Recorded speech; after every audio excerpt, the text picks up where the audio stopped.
Solo un sistema del cuerpo humano es distinto en el hombre y la mujer, el sistema o aparato reproductor. La especie humana, como todas las demás formas de vida, debe reproducirse para perpetuar su existencia en nuestro planeta. Como muchas otras especies animales o vegetales complejas, la especie humana requiere dos sistemas reproductores diferentes para su reproducción. Cuando nacemos, todos los sistemas de nuestro cuerpo funcionan, algunos más eficazmente que otros, pero el aparato reproductor no está preparado aún para cumplir su principal función. La capacidad de procreación requiere una maduración del sistema reproductor. La etapa de la vida en que comienza esta maduración es la pubertad. La edad a la que esto ocurre es diferente para las distintas personas, pero el modo en que ocurre es muy similar en todas ellas. Para los hombres es el momento en que nuestra voz se hace más grave, los hombros se ensanchan, las caderas se estrechan y el cuerpo se cubre de vello. Y las mujeres adquieren la forma típica femenina. Se desarrollan los pechos, las caderas se ensanchan y en ambos, hombre y mujer, los órganos del sistema reproductor maduran. La función primordial de los órganos de los diferentes sistemas reproductores es producir dos tipos distintos de células y unirlas: los óvulos en la mujer y los espermatozoides en el hombre. La producción de estas células marca el inicio de la primera etapa del proceso de reproducción. Empecemos por el aparato reproductor de la mujer. Nuestros órganos sexuales principales son los ovarios. Aquí, en este par de pequeños órganos de solo unos 3 centímetros de longitud, tiene lugar el desarrollo de los óvulos. Todos los óvulos que tendremos en toda nuestra vida, varios cientos de miles, están en nuestros ovarios desde el momento de nuestro nacimiento. Pero estas células no comienzan su maduración hasta la pubertad, que sucede normalmente a una edad que varía para cada mujer, entre los 10 a los 14 años. La glándula pituitaria en la base del encéfalo comienza a enviar hormonas, aproximadamente una vez al mes, a través de la sangre hasta los ovarios. Estimulados por estas hormonas, los ovarios segregan sus propias hormonas. Un tipo de estas hormonas, los estrógenos, provocan los cambios físicos de la pubertad. Las hormonas de la pituitaria también provocan que se inicie un proceso en uno de los ovarios. Un óvulo empieza a madurar dentro de un saco llamado folículo, que se forma a su alrededor. A medida que el óvulo y el folículo crecen, se trasladan hacia la superficie exterior del ovario. Allí, el folículo se abre paso a través del ovario y libera el óvulo en un conducto. Este proceso, llamado ovulación, ocurre aproximadamente una vez al mes y generalmente tiene lugar un mes en un ovario y en el otro al siguiente. El conducto en el que entra el óvulo es uno del par de conductos llamados trompas de Falopio, que se extienden desde nuestros ovarios hasta el útero o matriz. Cuando el folículo libera el óvulo, comienza a segregar una hormona que provocará cambios en las paredes del útero. Esta misma hormona impide a la pituitaria seguir produciendo las hormonas que inician el desarrollo del óvulo y el crecimiento del folículo. Esto garantiza el que solo una célula germinal, un óvulo, recorra nuestro sistema reproductor cada mes. El óvulo comienza a desplazarse a lo largo del conducto uterino. El folículo del que salió experimenta finalmente unos cambios celulares y es reabsorbido en el ovario. Cada conducto uterino mide unos 10 centímetros de longitud.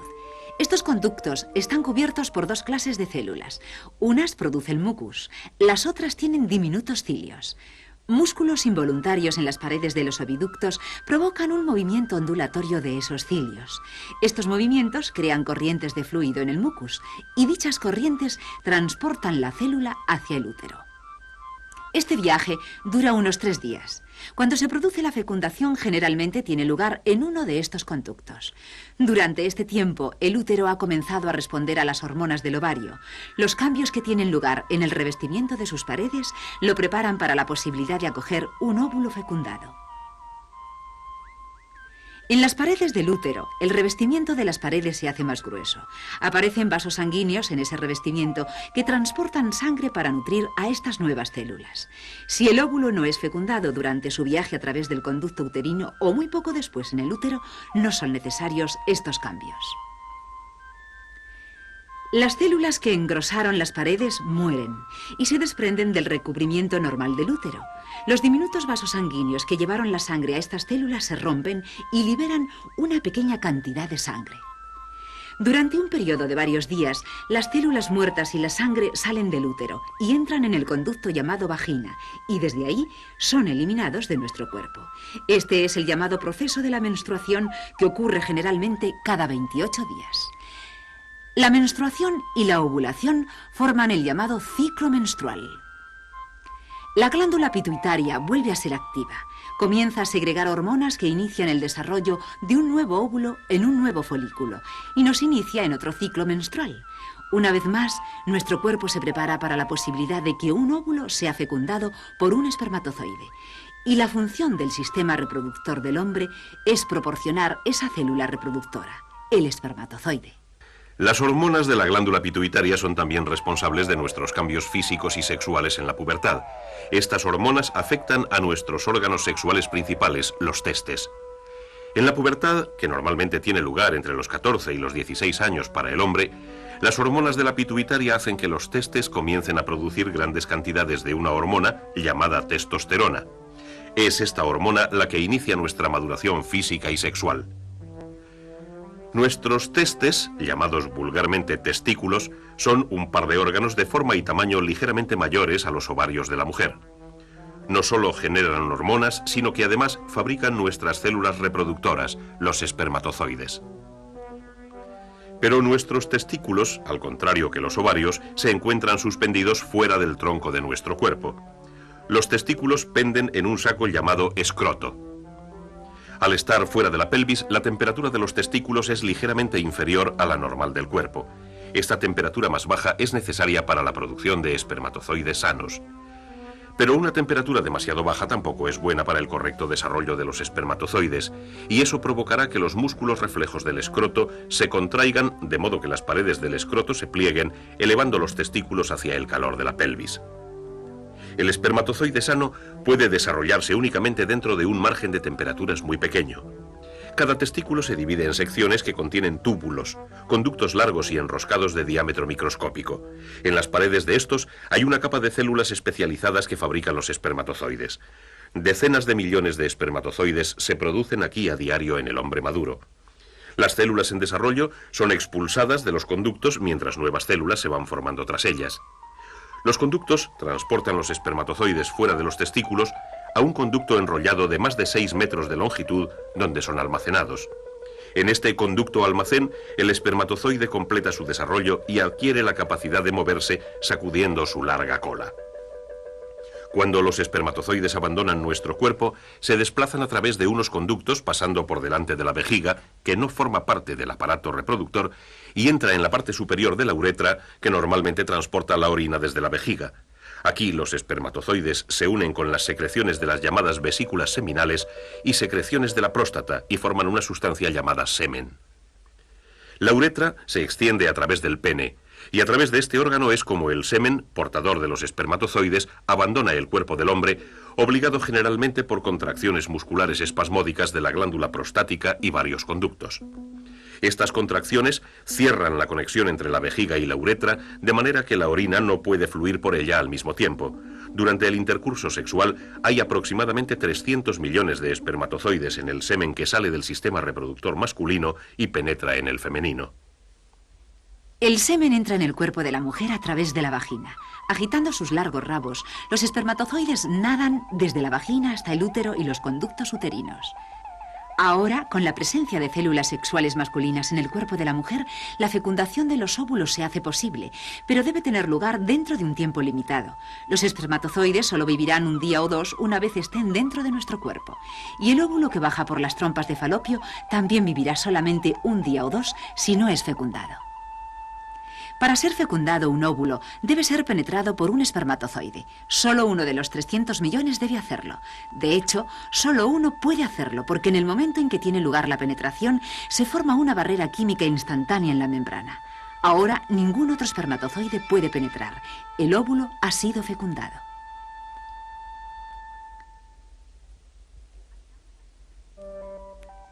Hasta ahora han sido necesarios 2 aparatos reproductores para completar la primera etapa del proceso de la reproducción humana. Una etapa, la fecundación del óvulo por el espermatozoide. y la otra, el óvulo fecundado, que se desarrolla hasta ser un nuevo y único ser humano y solo precisa del aparato reproductor de la mujer. Pero antes de ver ese desarrollo, veamos más de cerca estas dos diminutas células que inician esta nueva vida humana, el óvulo y el espermatozoide, y veamos por qué el ser humano que saldrá de esta unión es único.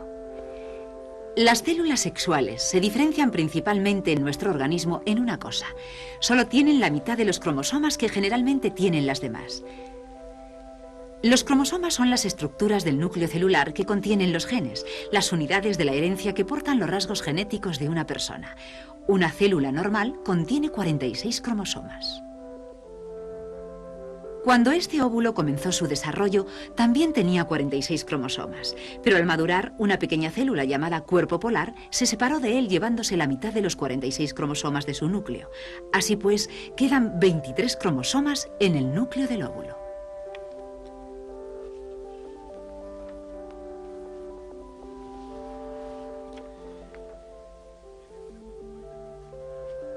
El espermatozoide también inició su desarrollo con el número completo de cromosomas en su núcleo, 46, pero a medida que madura se divide y los cromosomas de su núcleo también lo hacen, de forma que cada mitad del espermatozoide tiene también solo 23 cromosomas.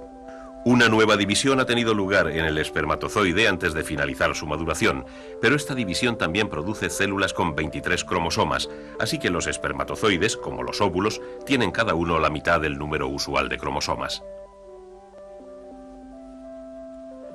Y cuando los 23 pares de cromosomas de las dos células se unen en el óvulo fecundado, lo hacen conteniendo todos los rasgos físicos del ser humano que se desarrollará.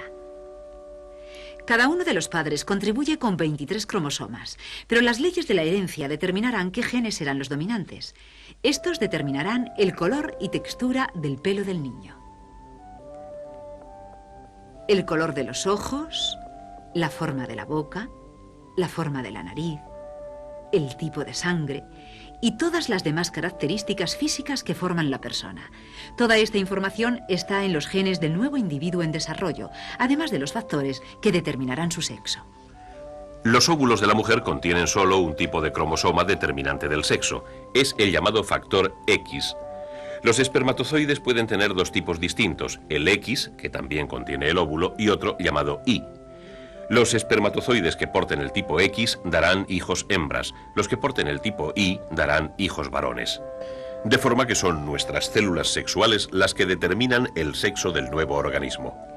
Si hay un óvulo fecundado en uno de los tubos uterinos, este comienza a dividirse a medida que continúa su viaje hacia el útero. La membrana del huevo se mete hacia adentro y ahora hay dos células unidas idénticas. Una vez que la división comienza, continúa formándose cada vez más y más células. Normalmente, a los 10 días de la fecundación, esta agrupación creciente de células ha alcanzado el útero y se ha cobijado en el revestimiento engrosado. Aquí continúa su crecimiento. Dos membranas se han desarrollado alrededor de este grupo de células. Una de ellas envía prolongaciones al útero y será la placenta y el cordón umbilical. La otra, llena de fluido, rodeará y protegerá al embrión. Y el embrión crece. Las células se multiplican y especializan. Comienzan a diferenciarse en las células que formarán los distintos tipos de tejido y los tejidos a su vez formarán diferentes órganos. Tras unos 2 meses, la mayoría de las características y órganos internos del adulto se han desarrollado. El corazón late, la sangre circula, pero el aparato circulatorio del feto no está conexionado con el de su madre. El alimento y el oxígeno pasan de la sangre de la madre a través de la placenta al interior del cordón umbilical y de ahí al aparato circulatorio del feto, y los productos de desecho del feto salen al de la madre de la misma manera. Un organismo creciendo dentro de otro. Un nuevo individuo se está formando. Un ser humano se está reproduciendo. Unos 9 meses después de que un diminuto espermatozoide fecundara un diminuto óvulo, un nuevo individuo, formado por trillones de células, está preparado para iniciar su vida independiente. Está listo para nacer. Y no mucho después del nacimiento de un niño, nuestros cuerpos reinician la producción de hormonas que reanudan nuestro ciclo menstrual y hacen posible una nueva fecundación. Cada vida humana es un eslabón de una gran cadena de vida que se extiende hacia atrás y hacia adelante en el tiempo. Una cadena que se mantiene ininterrumpida gracias a los sistemas reproductores del cuerpo del hombre y la mujer.